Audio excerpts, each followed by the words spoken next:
இயேசு என்றதுமே எனக்கோர் இன்பம் பிறக்குதம்மா. காசினியில் அவர் போல் எவரையும் கண்டதும் இல்லையம்மா. இயேசு என்றதுமே எனக்கோர் இன்பம் பிறக்குதம்மா. காசினியில் அவர் போல் எவரையும் கண்டதும் இல்லையம்மா. பேசத் தொடங்கினாலோ பேச்செல்லாம் பேரின்பம் சொட்டுதம்மா. பேசத் தொடங்கினாலோ பேச்செல்லாம் பேரின்பம் சொட்டுதம்மா. பார்க்க தொடங்கினாலோ பார்வையெல்லாம் பாவியின் மேலையம்மா. பார்க்க தொடங்கினாலோ பார்வையெல்லாம் பாவியின் மேலையம்மா. இயேசு என்றதுமே எனக்கோர் இன்பம் பிறக்குதம்மா. இயேசு என்றதுமே எனக்கோர் இன்பம் பிறக்குதம்மா. காசினியில் இவர் போல் எவரையும் கண்டதும் இல்லையம்மா. இயேசு கிறிஸ்தியனும் இணையற்ற நாமத்தினாலே தேவ சமூகத்தில் இன்றைக்கு என்னோடு கூட சேர்ந்திருக்கிற எல்லா கர்த்தருடைய பிள்ளைகளுக்கும் நான் மனதார வாழ்த்துக்கள் கூறுகிறேன். வாழ்க்கையிலே ஒரே ஒரு முறை பிறக்கிறோம். நாம் பிறந்த பின்பு ஒரே ஒரு முறை நமக்கு மரணம் நேரிடுகிறது என்று நம்முடைய மாம்சத்தை குறித்து தீர்க்கமாய் எழுதப்பட்டிருக்கிறது. நமக்கு தெரியும், கிறிஸ்தவர்கள் அல்லது தேவனை தொழுது கொள்ளுகிறவர்கள் என்று எண்ணும் பொழுதே அடுத்த பிறவி நமக்கு இந்த பூமியில் மானாக, மயிலாக, மாடாக, எருமையாக, கழுதையாக, குதிரையாக பிறப்பது இல்லை என்பது நமக்கு தெரியும். காரணம், வேதம் திட்டமாய் சொல்லி இருக்கிறது, ஒரே தரம் மரிப்பதும் பின்பு நியாயத்திற்படைவதும் மனுஷனுக்கு நியமிக்கப்பட்டிருக்கிறது என்று எழுதப்பட்ட இந்த வேத வசனம் கிறிஸ்தவர்களாகிய நம்முடைய நடுவில், தேவனுடைய பிள்ளைகளாகிய நம்முடைய நடுவில் நிறைவேற்றப்பட வேண்டியது இருப்பதால் நமக்கு அடுத்த ஒரு பிறவி இல்லை. ஒரே ஒரு முறை நம்முடைய வாழ்க்கை. இந்த வாழ்க்கையில் அடுத்து நம்முடைய காரியங்கள் தேவராஜ்யத்தில் என்கிற நிச்சயத்தோடு கூட அடியெடுத்து வைக்க நாம் ஆயத்தப்பட வேண்டியவர்களாய் நிற்கிறோம். அடுத்து கண்களை மூடி மரித்தோம் அல்லது இறந்து போனோம் என்று சொன்னாலே நம்முடைய அடுத்த வினாடி நமக்கு நிகழப்போகிற சம்பவம் தேவராஜ்யத்தில் தேவ ரூபமாய் அவரோடு மகிமையில் பார்ப்பதற்காக யோவான் தன்னுடைய 1வது நிருபத்தில் திட்டமாய் எழுதி வைத்தார். நாம் அவரை இருக்கிற வண்ணமாகவே தரிசிப்போம் என்று எழுதினார். அவர் இருக்கிற வண்ணமாய் நாம் அவரை தரிசிக்க போவதால் அவரை போல மறுரூபத்தின் சாயலுக்குள் மாறுகிற பாக்கியமுள்ள வாழ்க்கை தேவன் நடத்துவதற்கு நமக்கு வாசலை திறக்கும்படியாக ஜெபத்தோடு கூட கர்த்தருடைய சமூகத்தை நோக்கி பார்க்கலாம். இன்றைக்கு எசேயா தீர்க்கதரிசன புஸ்தகம் 28வது அதிகாரம் 14வது வசனத்தின் அந்த கடைசி பாகத்திற்கு நம்முடைய கவனத்தை செலுத்துவோம். அங்கு எழுதப்பட்ட வார்த்தை விசுவாசிக்கிறவன் பதறான் என்று எழுதியிருக்கிறது. இந்த பதட்டம் என்கிற அல்லது பதற்றுதல், இந்த வார்த்தையினுடைய முழுமையை நாம் சிந்திப்போமானால் அவன் ஏன் பதறுகிறான்? ஒன்று, பயம் நிறைந்தவனாய் இருக்கிறான். இன்னொன்று, கலக்க நிறைந்தவனாய் மாறுகிறான். இந்த ரெண்டு ஒன்று சேரும் பொழுது அவனுடைய தன்மை, வெளிப்படும் தன்மை பதட்டம் ஆகிறது. பதட்டம் அது சொல்ல முடியாத காரியம். காரணம், அவன் ரெண்டு காரியத்திற்குள் உள்ளே நுழைந்து விடுகிறான். பயமும் திகிலும் கலக்கமும் அவனை பிடிக்க ஆரம்பித்த உடனே செய்வது தெரியாமல் தடுமாறுகிறான். என்ன பேசுகிறோம் என்றாமல் பேசிவிடுகிறான். என்ன செய்வது என்று தெரியாமல் செய்து விடுகிறான்.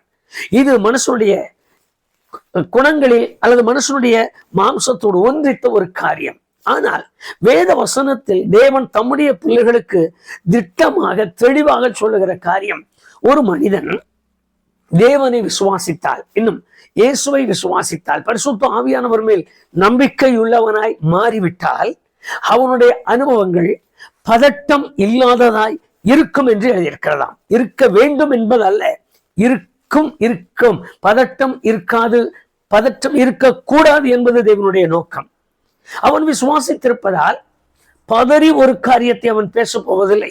பதறி ஒரு காரியத்தை அவன் செய்ய மாட்டான். காரணம், தன் பாரத்தை கர்த்தர் மேல் வைத்திருப்பதால், தன் காரியங்களை குறித்த முழு பொறுப்பு அவருடையது என்று எண்ணுவதால். இன்னும் சுருக்கமாக சொன்னார். அப்போ சொன்ன பவுல் சொல்லும் பொழுது ஒரு வார்த்தை சொன்னார் கலாத்தியரின் புஸ்தகத்தில், நான் கிறிஸ்துவுடனே கூட சிலுவையில் அறையப்பட்டேன். நான் அறையப்பட்டு இருப்பதால் நான் எந்த காரியங்களை குறித்து நான் பதறுவதற்கில்லை. காரணம் நான் அல்ல, இனி அவரே எனக்குள்ள இருக்கிறார். இந்த ஒரு நம்பிக்கையின் ஆழம் கர்த்தருடைய பிள்ளைகளின் வாழ்க்கையில் காணப்பட்டால்தான் இந்த உலகத்தில் இருக்கிறவைகளை நாம் சாதாரணமாய் எண்ண முடியும்.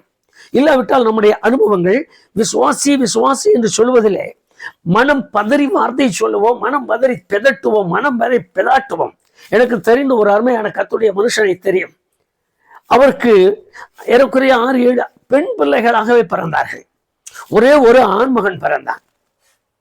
காலங்கள் கடந்தது. அவன் கொஞ்சம் சிறிய ஒரு வளர்ச்சிக்கு வந்து விட்டான். அவனுக்கு அருகிலே வாய்க்கால் தண்ணி போய் கொண்டிருக்கிற சந்தர்ப்பம் நேரம். பிள்ளைகள் எல்லாரும் ஆசையா அதில் குதிப்பார்கள். வழக்கம் போல குதித்து விளையாடுகிற ஒரு வழக்கம். எல்லாரை போல இந்த மகனும் ஓடி தண்ணீரிலே குதித்தான். குதித்தவன் ஏதோ தலையிலாய் குதித்திருக்கிறான். அவன் குதித்த மாத்திரத்தில் அவனுக்குள் ஏதோ தலையில் அடிபட்டு அவன் அப்படியே மரித்து போனான். தண்ணீருக்குள்ளே முழுகிறவன் எழுந்திருக்கவில்லை. தேடி பிடித்து எல்லாம் தூக்கி வெளியே போட்டார்கள். செத்து போனவனாய் வெளியே வந்தான். இவனை தூக்கி கொண்டு போய் வீட்டிலே சேர்த்து எல்லாரும் அழுது கொண்டிருக்கிறார்கள். நான் சொல்லுகிற இந்த கர்த்தருடைய மனுஷன் ஒரு நல்ல முதல் ஊழியர். அவர்தான் அந்த பட்டணத்தினுடைய முதல் ஊழியர். எல்லாரும் அழுது கொண்டிருக்கிறார்கள். எல்லாரும் ஒவ்வொன்று கதறினார்கள். ஆனால் இவருடைய அழுகை எல்லாரும் இப்படி நடந்தது அப்படி நடந்தது, மகனை போயிட்டே ஒன்னு நீ ஒருத்தன் தானே இருந்த எல்லாம் சொன்னார்கள். ஆனால் இந்த ஊழியர் அழுத அழுகை தான் வித்தியாசமா இருந்தது. அவர் அழுத அழுகையின் சத்தம் இன்றைக்கு கூட நான் இந்த வேத வசனத்தை நினைக்கும் பொழுது யோசித்தேன். அவர் சொன்னது ஒவ்வொரு வீட்டிலையும் 2-3 நாளெல்லாம் இருக்கு. 2-3 நாளெல்லாம் இருக்கு. ஒரு வீட்லயும் ஆம்பளை பசங்க 4 பசங்க இருக்கு, 3 பசங்க இருக்கு, 5 பசங்க இருக்கு. ஐயா, அந்த வீட்லயெல்லாம் உனக்கு ஒண்ணு செய்யறதுக்கு முடியல. என் ஒரு பையனை நான் வச்சிருக்கிறதா உனக்கு பொறுக்கலையா ஆண்டவரே அப்படின்னு அழுதார். அருமையான கர்த்தருடைய பிள்ளைகளே, எங்கிருந்து இப்படிப்பட்ட வார்த்தைகள் எல்லாம் வெளிப்படுகிறது என்றால் என்னுடைய விசுவாசம் இல்லாதது என்பதுதான் அதனுடைய பொருள். நான் விசுவாசிக்க தொடங்கினால் ஒரு கர்த்தருடைய பிள்ளைக்கு நேரிடுகிற என்ன நேர்ந்தாலும் பதற மாட்டார். காரணம் வேத வசனத்தில் எழுதின வார்த்தை அது. அந்த காரியங்களை நாம் ஒற்று கவனிப்போமானால் நாம் இன்றைக்கு இருக்கிற சூழ்நிலையில் பலவீனங்கள், நோய்கள், அதுவும் மருத்துவர்கள் சொல்லுகிற புது நோய்கள் விசுவாச குடும்பங்களை வாட்டி வதைக்கிறது. விசுவாசத்தின் பிள்ளைகளை அசைக்க ஆரம்பித்து விட்டது. விசுவாச பிள்ளைகள், கர்த்தரை நம்பி இருக்கிற பிள்ளைகள், வேதத்தில் எழுதியிருக்கிற துன்மார்க்கருக்கு சம்பவிக்கிறதை நீதிமானுக்கும் சம்பவிக்கிறது. கர்த்தரை ஆராதிக்கிறவனுக்கு ஆராதிக்காதவனுக்கு சம்பவிக்கிறதே கர்த்தரை ஆராதிக்கிறவனுக்கும் சம்பவிக்கிறது. கர்த்தருடைய பிள்ளை இல்லாதவனுக்கு வருகிற அதே மனவியாதி, அதே தோல்வியாதி, அதே சரீர பலவீனங்கள் விசுவாசிக்கும் வருகிறது. இவைகள் வருவதால் இன்றைக்கு இருக்கிற நிலையில் தேவனுடைய ஜனங்கள் தங்கள் விசுவாசத்தின் தன்மையை இழந்து போக வேண்டியவர்களாகவே நிற்கிறோம். பதறுகிறோம். பதட்டத்தில் ஏதோ ஒன்று சொல்லுகிறோம். எங்க ஆயிலும் ஒன்று, எப்படி ஆயிலும் ஒன்று. ஆனால் நான் அனுப்பி வைக்கிறேன், பின்னால் பார்க்கிறேன் என்கிற அந்த சூழ்நிலைக்கு இன்னும் தேவனுடைய ஜனங்கள் முன்னுக்கு வராமல் இருப்பதற்கு காரணமே அவருடைய விசுவாசத்தின் தன்மை குறைவு என்பதை நாம் முதலாவது அறிய வேண்டும். அப்போ விசுவாசிக்கிறவன் எதை நான் பொறுத்துக்கணுமா? விசுவாசிக்கிறவனுக்கு எது கிடைச்சாலும் எது இல்லைனாலும் அதையெல்லாம் தாங்கிக்க முடியுமா? விசுவாசிக்கிறவனுக்கு தாங்குற சக்தி வருமா? விசுவாசிக்கிறவன் மனுஷன் தானே. இது எல்லாருமே நம்ம கேட்கிற கேள்வி. ஆனால் அவருக்கு மனமுக்கு உள்ள வித்தியாசத்தை தேவன் எதிர்பார்த்து கொண்டிருக்கிறார். அவர் ஒவ்வொரு நாள் எதிர்பார்க்கிறார், நான் என் விசுவாசத்தில் எப்படி இருக்கிறேன் என்று. நீங்கள் விசுவாசத்தை குறித்து அதிகமாய் உங்களுடைய சபைகளிலும் மற்ற மக்களிடத்திலும் சொல்லுகிற காரியங்களை எல்லாம் கவனித்திருப்பீர்கள். நான் சொல்லுகிற ஒரே ஒரு வேத வசனத்தை கவனிங்களோ. யோவான் 5ஆம் அதிகாரம் 4வது வசனத்தில் இந்த விசுவாசத்தை குறித்து ஒரே ஒரு வார்த்தையில் யோவான் எழுதினார், உங்கள் விசுவாசம் ஜெயம் என்று எழுதினார். அந்த ஜெயம் என்கிற வார்த்தை உலகத்தை ஜெயிக்கிற ஜெயம் என்று எழுதியிருக்கிறது. உலகத்தில் உண்டாயிருக்கிறவைகள் அவ்வளவையும் ஜெயிக்கிற ஜெயம். உலகத்தில் நேரிடுகிற, உலகத்தில் தோன்றியிருக்கும் பொழுது, இந்த உலகத்தில் நாம் வாழும் பொழுது நமக்கு உண்டாயிருக்கிற சகலவற்றையும், சரீரத்தில் ஆனாலும், உலகத்தின் வேதனைகளானாலும், உபத்திரவங்களானாலும், சங்கடங்களானாலும், இழப்புகளானாலும், பேரிழப்புகளானாலும், அழிவானாலும், வேதத்தை வாசித்து பாருங்கள். ஆகவேதான் அவர் சொன்னார், பவுல் சொன்னார், உயர்வானாலும் தாழ்வானாலும் மரணமானாலும் நிர்வாணமானாலும் பசியானாலும் வேற எந்த சிருஷ்டி ஆனாலும் என்று எழுதினார். ஜெயம், நான் ஜெயம் எடுக்கத்தக்க ஒரு காரியம் அல்லது ஒரு பட்டயம் அல்லது ஒரு பெரும் பொருள் ஒரு கர்த்தருடைய மனுஷனுடைய வீட்டில் அல்லது கர்த்தருடைய மனுஷனுக்கு இருக்குமானால் கடப்பாரையும் கோடாலியும் மண்வெட்டியும் அங்கு இருக்கிற சூழ்நிலைகளும் கத்தியும் கபாடாவும் இல்லை. அவனுடைய விசுவாசம் ஒன்று மாத்திரமே. தேவனுக்கு மகிமை உண்டாகட்டும். இவ்வளவு பெரிய ஆயுதத்தை தான் தேவன் தம்முடைய பிள்ளைகளின் உள்ளத்திலே துவக்கினார் என்று எழுதியிருக்கிறது. எபிரேய புஸ்தகத்தில் அருமையாக எழுதியிருக்கிறார். அவர் விசுவாசத்தை துவக்குகிறவரும் முடிக்கிறவரும் என்று அப்போஸ்தலனாகிய பவுல் ரோமருக்கு எழுதும் பொழுதும் எபிரேயருக்கு எழுதும் பொழுது நிருபத்திலும் தீர்மானமாக எழுதினார். விசுவாசத்தை ஜெயிக்கத்தக்க உள்ளத்தில் கொடுத்தார். ஆகவேதான் எபிரேயர் 11ஆம் அதிகாரத்தில் வாசித்து பாருங்கள், உலகத்தை ஜெயித்தார்கள் என்று எழுதியிருக்கிறது, சாவை ஜெயிக்க முற்பட்டார்கள் என்று எழுதியிருக்கிறது. எல்லாவற்றிலும் ஜெயம் பெறுகிற ஒரு விசுவாசம். விசுவாசத்தை குறித்து எழுதும் பொழுது நமக்கு தெரியும், எபிரேயர் 11ஆம் அதிகாரம் 1வது வசனம், விசுவாசமானது நம்பப்படுகிறதையும் காணப்படாத நிச்சயமா இருக்கிறது. அது எல்லாருக்கும் தெரிந்த ஒரு வார்த்தை. ஆனால் என்னில் உள்ள இந்த வார்த்தை, என்னில் உள்ள இந்த அனுபவம், என்னில் உள்ள இந்த காணாததை நம்புகிற, என்னில் உள்ள இந்த நம்பப்படுகிறவைகளில் உறுதி, காணப்படாத நிச்சயமாகிய இந்த விசுவாசம் ஒரு ஜெயத்தை கொண்டு வந்திருக்கிற விசுவாசமா இருக்கிறதா என்கிற ஒரு சிந்தனை நமக்குள் இருக்குமானால் நாம் கலங்க மாட்டோம், நாம் பயப்பட மாட்டோம். அருமையான கர்த்தருடைய பிள்ளையே, எதில் எல்லாம் தோல்வி உங்கள் வாழ்க்கையில், எதில் எல்லாம் தோல்வி, எந்தெந்த இடத்தில் எல்லாம் தோல்வி, எந்த சூழ்நிலையில் தோல்வி அடைந்து விட்டோம். நான் நினைச்சையா இப்படி நடக்குன்னு தோல்வி ஆகிவிட்டேன், நான் நினைச்ச இப்படி ஆகன்னு தோல்வி ஆகிட்டேன், நான் அதையே சிந்தனை பண்ணிட்டு இருந்தேன், எனக்கு பரீட்சையில தோல்வி, பாடத்துல தோல்வி, என்னுடைய இன்டர்வியூல தோல்வி, எனக்கு உண்டானது எல்லாம் தோல்வியா இருக்கு. ஆம், உண்மைதான், உண்மைதான். ஆனால் விசுவாசிக்கிற மனிதன் பதறமாட்டான், அவன் அடுத்த ஜெயத்திற்காக காத்திருப்பான். அவருக்கு மகிமை உண்டாகட்டும். அந்த ஆவியை நமக்குள் கட்டளையிடுவாராக. இரண்டாவது, இந்த விசுவாசத்தை குறித்து நீங்கள் வேத வசனத்தில் வாசிப்பீர்களானால் கலாத்தியர் 2ஆம் அதிகாரம் 15ஆம் வசனத்தில் நீதிமான் என்று எழுதியிருக்கிறது. விசுவாசத்திலே ஒன்று ஜெயமும் இன்னொன்றிலே என்னுடைய நீதியை விளங்க பண்ணுகிறதுமா இருக்கிறதா. நான் விசுவாசம்தான் என்னை தேவனுக்கு முன்பாக நீதிமானாய் கொண்டு போய் நிறுத்தி விடும். இந்த விசுவாசத்தில் நான் இங்கே தோற்றுவிட்டால் என்னுடைய நீதி, என்னுடைய ஞானசானம், என்னுடைய பரிசுத்தாவின் அபிஷேகம், என்னுடைய வாழ்க்கையில் நான் கொண்டிருக்கிற ஆராதனை, என்னுடைய பரிசுத்தத்தின் எல்லாமே தோல்வி, எல்லாம் தோல்வி. அவைகள் என்னை நீதிமான் என்கிற பட்டியலுக்கு கொண்டு போய் சேர்த்தாது. நான் நீதிமான் என்கிற பட்டியலில் சேர்ந்து தேவனுடைய சமூகத்தில் நீதிமானுக்குரிய கிருபைகளை, நீதிமானுக்குரிய ஆசீர்வாதங்களை, நீதிமானுக்குரிய மகிமையை, நீதிமானுக்குரிய பலத்தை பெற வேண்டுமானால் என்னில் இருக்கிற இந்த விசுவாசம் கொஞ்சமும் அசைக்கப்படாததாய் மாற வேண்டும். எனக்கு தெரிந்த ஒரு அருமையான கர்த்தருடைய மனுஷன் இருந்தார், நேர்த்தியான ஒரு கர்த்தருடைய மனுஷன். அவருக்கு ஒரே ஒரு மகன். அவரை கர்த்தருக்கென்று ஊழியத்திற்கு விட்டு விட்டார்கள். ஒருமுறை இந்த மகன் அவருடைய தோட்டத்திற்குள் போனார். போன பையனை திரும்பி வரல. மத்தியானம் காலையிலேயே சாப்பாட்டுக்கு, காலைக்கு முன்னே போயிருக்கார், சாப்பாட்டுக்கு முன்ன பையன் திரும்பி வரல. பையன் வந்தா சாப்பாடு கொடுக்கறான்னு அம்மா ரெடியா இருக்காங்க. பையன் வரல. மத்தியானம் ஆச்சு, பையன் வரல. அப்பா பார்த்தாரு, அம்மா பார்த்தாங்க. அப்பா கிட்ட சொன்னார், ஏங்க பையன் போனவனை காண, காலையில இருந்து அவன் சாப்பிடவே இல்லை, அவன் உங்க தோட்டத்தை போய் பார்க்கறதுக்காக போயிருக்கான், அவனை போய் நீங்க என்னன்னு கூட பார்க்காம இருக்கீங்க. அவர் புறப்பட்டார். அவன் வந்தா வருவாமா, பொறே மத்தியானம் ஆச்சு, அவன் காலையிலேயே சாப்பிடாம போயிருக்கான், எப்படியாவது போய் அவனை சாப்பாட்டு கூட்டிட்டு வாங்க. மத்தியானம் இவர் ஒரு கொடையை கையில் எடுத்துட்டு, கடுமையான வெயில் நேரம், இவர் ஒரு கொடையை கையில் எடுத்துட்டு பையனை தேடிட்டு தோட்டத்துக்குள்ள போனார். பையன் ஒரு பனைமரத்தை அடியில சுருண்டு படுத்துட்டு இருக்கிறத பார்த்தார். நடந்த சம்பவம், நான் சொல்லுகிற காரியங்கள் நடந்த சம்பவங்கள். அவர் அங்க பார்த்த பையனை எழுப்பினார். என்ன பண்ணாரு? வயிற்றால வாயால போயிட்டு இருக்கிறான். பையனுக்கு வயிற்றால போயிட்டு இருக்கு, கால் கூட அவன் போயிருக்கான்.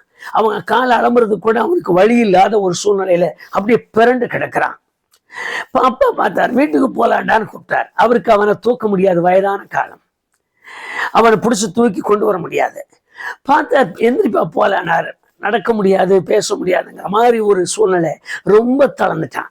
கையை தூக்குனா அப்படியே கீழே போடுறான். அவனுடைய நிலைமையை இவர் பார்த்தார். பரிதாபமா இருந்தது. எதுவும் சொல்லலை.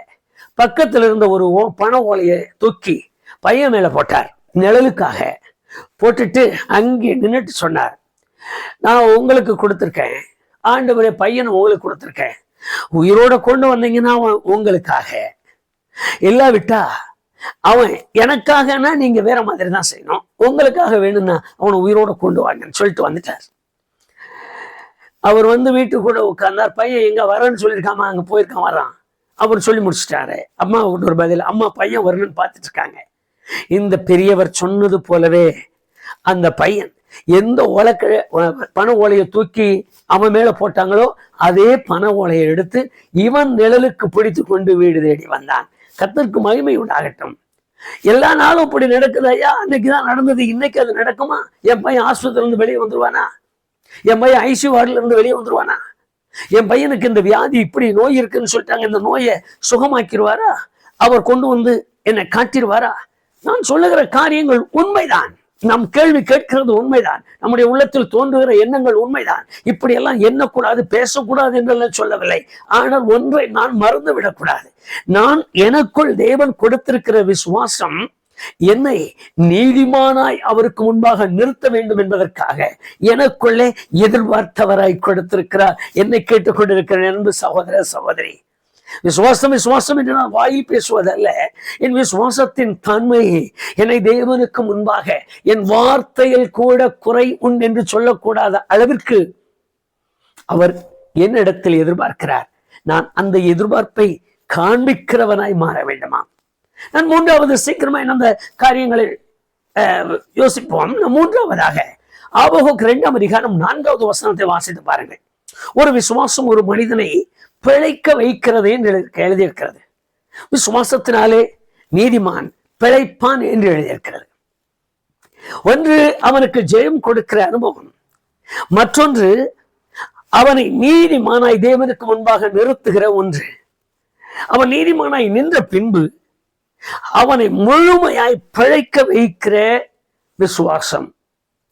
நான் இப்பொழுது நீங்கள் கேட்டாலே நாம் கேட்டுக்கொண்டிருக்கிற அதே கேள்வியை நான் மறுபடியும் சொல்லுகிறேன். மரண தருவாயில் இருக்கிறார், அல்லது இனி இது பிழைக்க முடியாது என்று சொல்லிவிட்டார், அல்லது இந்த காரியங்கள் இப்படி இருக்கிறது என்று சொல்லுகிறார். ஏதோ ஒரு அனுபவங்கள் நமக்கு தென்பட்டு விட்டது, கேட்டுக்கொண்டோம், பேசிக்கொண்டோம், அது இருக்கட்டும். ஆனால் இந்த விசுவாசம் என்னை பிழைக்க வைக்குமா? இந்த விசுவாசம் வேதத்தில் எழுதியிருக்கிறது.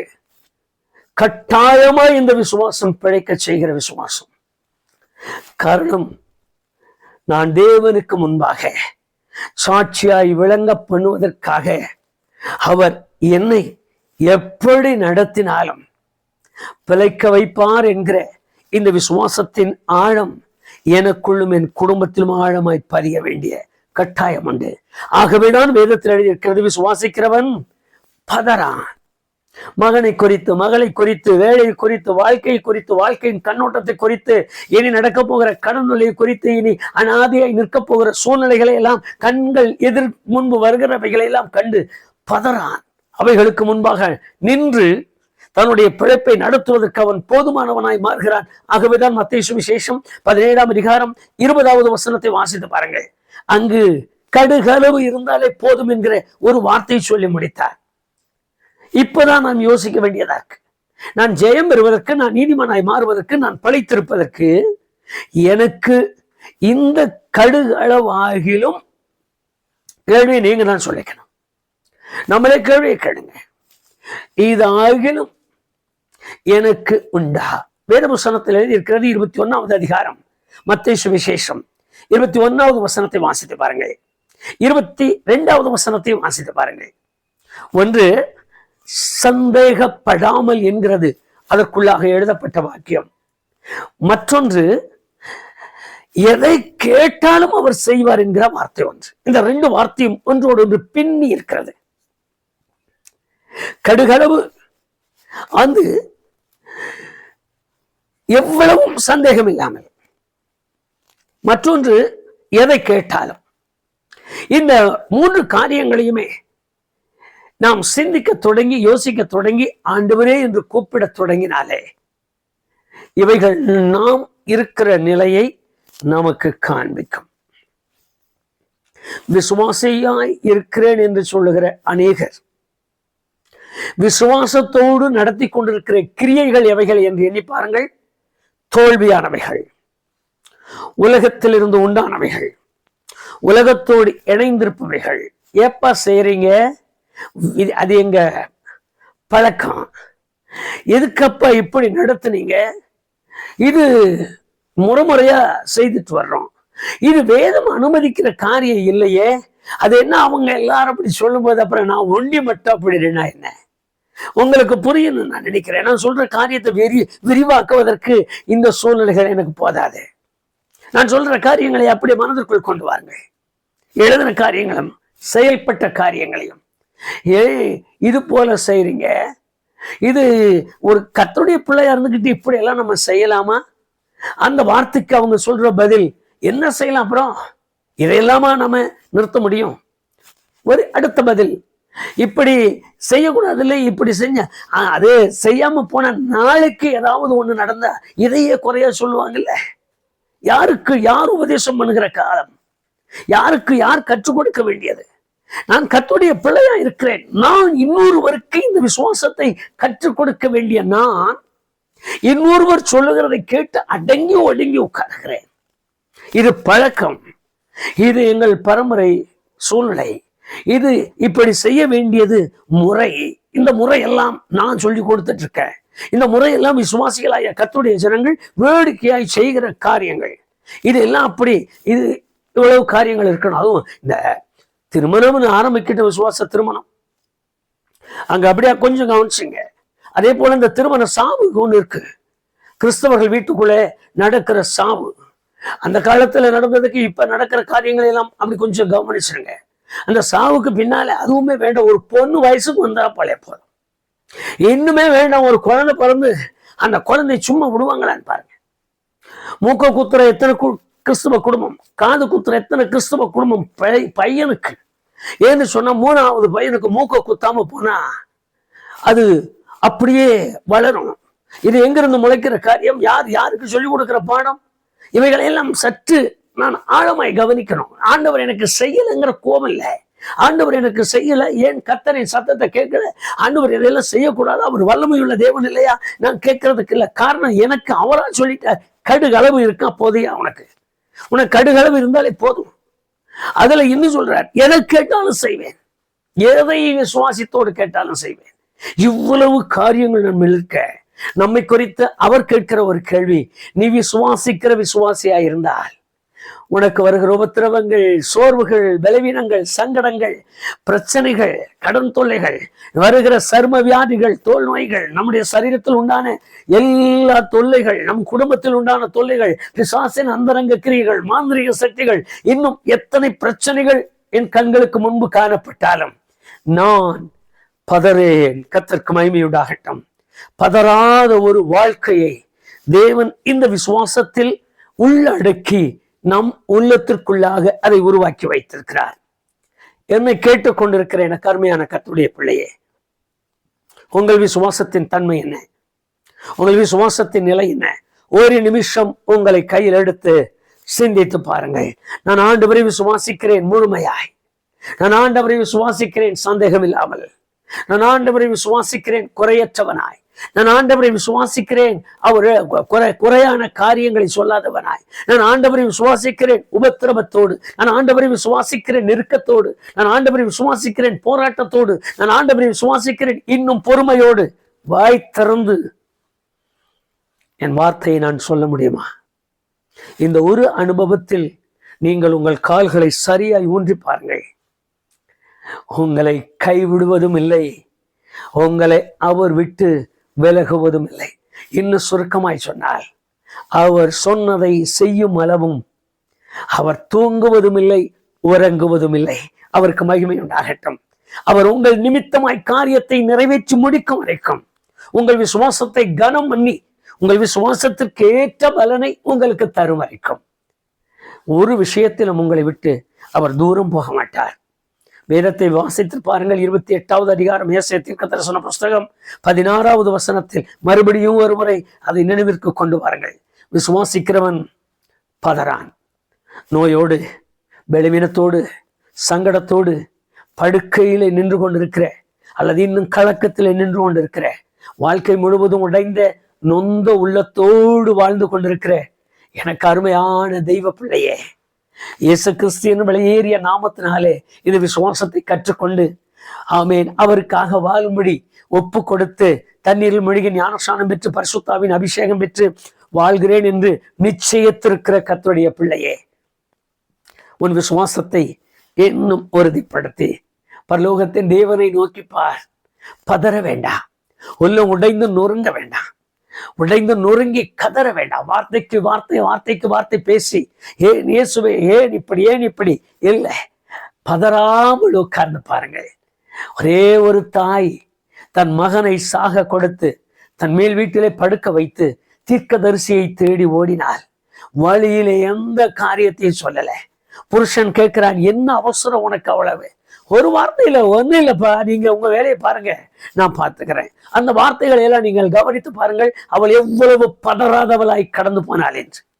ஒரு நிமிஷத்துல வேலைக்காரன் வரான், ஐயா ஆமா ஐயா அதான் அனுப்புனார் பாருங்க, அதான் நீ பேசாம என் பின்னாடி வாடா, அப்புறம் பேசிக்கலாம். உள்ள போனார், பாதத்தில் விழுந்தாள். என்னம்மா உனக்கு, ஏப்பா இப்படி பண்ணிட்டீங்க, ஏன் இந்த மாதிரியே? ஒரு பதட்டம் இல்லாதவளாய் வீட்டை விட்டு வெளியே போய் தீர்க்கதரிசியின் பாதத்தை இறுக்கமாய் பிடித்தால், நீங்களும் நானும் கூட இந்த காரியத்தை செய்ய தொடங்குவோம். ஆனால் உண்மையாகவே உங்களையும் என்னையும் நேசிக்கிறவர், நம்மை விட்டு விலகாதவராய், கைவிடாதவராய், கடைசி மட்டும் தாங்குவார். அவருடைய கரத்தில் தரலாமா? இந்த பதறாத உள்ளத்தை எனக்கு தாரும் என்று கேளுங்கள். விசுவாசத்தோடு நான் பதறாமல் உம்மிடத்தில் காத்திருக்கிற உள்ளம் எனக்கு கொடுங்க ஆண்டவரே. நல்ல பிதாவே, இன்றைக்கு உம்முடைய பிள்ளைகளோடு நாங்கள் இந்த வேத வசனங்களை எல்லாம் தியானித்தோம். ஒரு விசுவாசம் எங்களுக்கு ஜெயம் கொடுக்கிறது என்றும், ஒரு விசுவாசம் எங்களை நீதிமான் ஆக்கி அந்த நீதிமான ஆக்கினது நிமித்தம் எங்களுக்கு ஒரு பிறப்பை உண்டு பண்ணுகிறது என்றும், மாத்திரமல்ல இந்த விசுவாசம் எங்களுக்கு சந்தேகப்படாமல் இருந்தால் பெரிய காரியம் பரத்திலிருந்து கொண்டு வருகிறது என்று நாங்கள் வாசித்தோம். நெருக்கத்தோடும் உபத்திரவத்தோடும் சோதனையோடும் கலக்கத்தோடும் கூட யாரெல்லாம் இந்த வேலையில் உம்முடைய முகத்தை பார்த்த ஆண்டவரே என்று கூப்பிட்டாலும் அவர்கள் விசுவாசம் உறுதிப்படும்படியாக, அவர்கள் நம்பிக்கை உறுதிப்படும்படியாக, அவர்கள் வாழ்க்கையில் ஒரு அற்புதத்தை கட்டளையிடுவதாக, ஒரு அதிசயம் ஒன்று அவர்கள் வாழ்க்கையில் நடக்கட்டும். ஆண்டவரே, முடியாது என்று யார் என்ன வார்த்தையில் எதை சொல்லி இருந்தாலும் இயேசு கிறிஸ்து என்னும் நாமத்தினால் அது முடியும்படியாக அவர்கள் விசுவாசத்தை உறுதிப்படுத்துவதற்கு காரியத்தை வாய்க்க செய்யும்.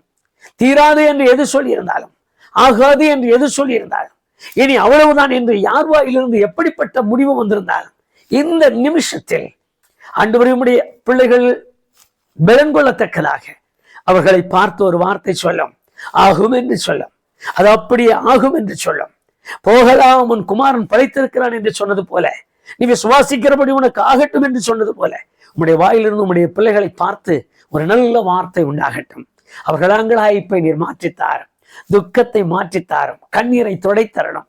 அவருடைய துக்கம் இன்றோடு மாறட்டும். அவர்களுக்குள் பலவீனப்பட்ட விசுவாசம் இருக்குமானால் இன்றைக்கு அவர்களுக்கு ஜெயம் கிடைக்கிற விசுவாசமாய் மாற பண்ணும். ஆண்டவரே, அவர்களை நீதிக்குட்படுத்தி இந்த விசுவாசம் அவர்கள் பிழைத்திருக்கத்தக்க பிழைப்புக்கு அவர்களை நடத்தி செல்கிற பாக்கியமுள்ள ஒரு அனுபவத்திற்கு அவர்களை கொண்டு வரும். கர்த்தாவே, உண்மையாகவே அவர்களுடைய பிழைப்பு இந்த விசுவாசத்தில் இருக்கத்தக்கதாக கேட்பதெல்லாம் உம்முடைய நாமத்தில் அவர்களுக்கு கொடுக்கப்பட்டு மேன்மையுள்ளதாய் மாறட்டும். அவரவர் இருதயம் திருப்தியாகட்டும், சமாதானம் பெறட்டும். இயேசு கிறிஸ்துவின் நாமத்தில் ஜெபிக்கிறேன் பிதாவே, ஆமே ஆமே. நீதிமானாக்கி பிழைக்க செய்கிறவர் எந்த விசுவாசத்தை கொண்டு செய்ய நினைக்கிறாரோ அதே விசுவாசத்தை உங்கள் எல்லாருக்குள்ளும் உருவாக்கி உங்களை ஆசீர்வதிப்பாராக.